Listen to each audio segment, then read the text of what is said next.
Perkenalkan, nama saya Amalia Madani dari kelompok 1. Selanjutnya rekan-rekan saya atas nama Suci Adelina. Yang kedua ada Edwinda Sidik Maulida. Yang ketiga ada Kristus Nanda. Dan keempat ada Muhammad Ilham Manjur. Yang kelima ada Rian ada Muhammad Alfiq. Jadi karena adanya perbedaan ide, gagasan, pengertian atau cita-cita yang berbeda antar pihak yang berkonflik. Contohnya seperti adanya perbedaan ideologi antara lain pemerintahan DTI dan gerakan 30 September 1965, juga PKI di Madiun, kata saya. Nama saya Rian Saputra. Saya akan menjelaskan materi tentang PKI Madiun. Kemunculan PKI di Indonesia dikatakan hanya membawa malapetaka karena banyak sekali peristiwa pembunuhan. Peristiwa itu sudah menjadi sesuatu yang dilakukan oleh para kaum komunis Indonesia. Peristiwa pembunuhan yang dilakukan kaum komunis Indonesia dikenal sebagai peristiwa Madiun. Bahkan pada saat itu, rezim yang berkuasa di Kamboja, rezim Khmer 1975 sampai 1979, beranggapan bahwa peristiwa Madiun bisa dibilang seperti the killing file. Indonesia memiliki masa lalu yang cukup kelam. Bahkan hampir seluruh masyarakat Indonesia mengetahui masa kelam itu hingga mengalami trauma. Salah satu peristiwa yang tidak ingin hal seperti itu terjadi lagi adalah peristiwa Madiun. Melanjutkan materi yang dibawakan oleh Rian Saputra. Latar belakang diawali kemunculan Partai Komunis Indonesia sudah dianggap sebagai suatu organisasi yang dicap memiliki sifat radikal. Sebelum komunis mulai membangun sebuah organisasi yang bernama Indonesia Sosial Demokratik Vereniging atau ISDP, terbentuk pada zaman kolonial Belanda atau lebih tepatnya di tahun 1913. Sementara itu di Eropa sekitar tahun 1917 terutama negara Rusia mulai membentuk republik dengan ideologi komunis. Paham ini dipercaya dapat memberikan kebebasan kepada bangsa dan negara yang dijajah. Dengan alasan itu juga, maka para kaum komunis Indonesia segera membentuk Partai Komunis Indonesia atau PKI. Saya akan melanjutkan materi dari Saudara Samsukur. Tujuan PKI Madiun bertujuan untuk mengubah ideologi Pancasila dengan ideologi komunis. 2. Meruntuhkan kabinet Muhammad Hatta. 3. Menjadikan Musa dan Amir Syarifuddin sebagai presiden dan perdana menteri. Tokoh-tokoh PKI Madiun: 1. Musa. 2. Amri Syarifuddin. 3. Kolonel Dahlan. 4. DN Aidit. 5. Misbak. 6. Alimin Prawirodirjo. 7. Darsono. 8. Semaun. 9. Teng Sneflot. 10. Abdul Latif Endradiningrat. 11. Oetomo Ramelan. Dampak PKI. Waalaikumsalam. Nama saya Edwinda Sidik Maulida. Saya akan menyampaikan materi kedua, yaitu pemberontakan DITI. Darussalam Islam Indonesia adalah gerakan Islam yang terorganisasi dan dipimpin oleh SM Kartosuwiryo. Latar belakang pemberontakan DITI adalah untuk mendirikan negara Islam Indonesia. Negara ini resmi diproklamasikan pada tanggal 7 Agustus 1945.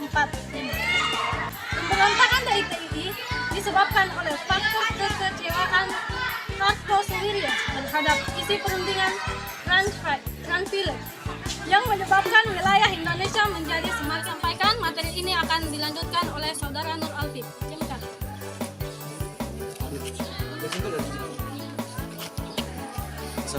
Assalamualaikum warahmatullahi wabarakatuh. Saya akan melanjutkan materi dari Saudari Edwinda Sidik Maulida. Usaha pemerintahan dalam mengupas pemberontakan DITI di Jawa Barat yang dipimpin oleh Kartosuwiryo dilakukan dengan dua cara. Cara pertama adalah dengan cara damai. Pada cara ini pemerintahan membentuk sebuah panitia yang beranggotakan Zainul Arifin sebagai Kementerian Agama, Makmun Praja sebagai Kementerian Dalam Negeri, dan Kolonel Sadikin Kementerian Pertahanan. Mereka diberi tugas untuk mengadakan kontak dengan pimpinan DITI untuk berunding. Namun usaha ini pun gagal.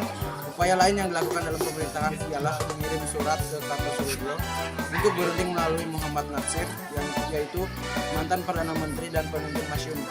namun yang tidak berhasil. Karena kegagalan cara diplomatis, akhirnya pemerintah melakukan tindakan militer berupa operasi pagar betis. Operasi saya, materi akan dilanjutkan oleh teman saya. Perkenalkan, nama saya Sucadirina. Saya akan melanjutkan materi terakhir dari Gerakan 30 September 1965 atau yang sering disebut dengan G30 SPKI. Latar belakang G30 SPKI terjadi adalah adanya ideologi nasionalisme, agama, dan komunisme yang terjadi sejak era demokrasi terpimpin dimulai, yakni tahun 1959 sampai 1965. Peristiwa G30 SPKI terjadi pada tahun 1965 dan dimotori oleh Dipa Nusantara Aidit dan dipimpin terakhir PKI. G30 SPKI terjadi pada malam hari hingga dini hari, tepat pada akhir tanggal 30 September dan masuk 1 Oktober 1965. Gerakan pemberontakan yang dilakukan oleh PKI mengincar perwira tinggi TNI Angkatan Darat Indonesia, yakni Jenderal Ahmad Yani, Letnan Jenderal TNI Anumerta R. Suprapto, Letnan Jenderal Mas Tirto Darmo Haryono, Mayor Jenderal Donald Ishak Panjaitan, Mayor Jenderal TNI Anumerta Sutoyo Siswo Miharjo, Kapten Pierre Tendean, dan Letnan S. Parman. Materi selanjutnya akan dilanjutkan oleh Saudari Sulis Mutmainah. Perkenalkan, nama saya Mutmainah. Saya akan melanjutkan penjelasan dari teman saya mengenai G30 SPKI. Tujuan G30 SPKI yang pertama, menghancurkan Negara Kesatuan Republik Indonesia atau NKRI dan menjadikannya sebagai negara komunis. Kedua, menyingkirkan TNI Angkatan Darat dan merebut kekuasaan pemerintah. Ketiga, mewujudkan cita-cita PKI, yakni menjadikan ideologi komunis dalam membentuk sistem pemerintahan yang digunakan sebagai alat untuk mewujudkan masyarakat komunis. Yang keempat, mengganti ideologi Pancasila menjadi ideologi komunis. Dan yang kelima, kudeta yang dilakukan kepada Presiden Soekarno tak lepas dari rangkaian kegiatan komunisme internasional. Dampak gerakan G30 SPKI: memudarnya wibawa Presiden Soekarno di mata masyarakat, tenggangnya hubungan antara pemerintah Indonesia dengan Cina. PKI sebagai kekuatan politik telah hancur karena tidak mendapat kepercayaan lagi di masyarakat. Upaya pemerintah untuk mengatasi gerakan G30 SPKI. Kami, wassalamualaikum warahmatullahi wabarakatuh. Itulah tadi penyampaian materi dan penjelasan yang telah disampaikan oleh rekan-rekan saya. Saya ucapkan banyak terima kasih. Sekian dari kami. Mohon maaf apabila terdapat kesalahan. Akhir kata saya ucapkan wabillahi taufiq wal hidayah. Wassalamualaikum warahmatullahi wabarakatuh.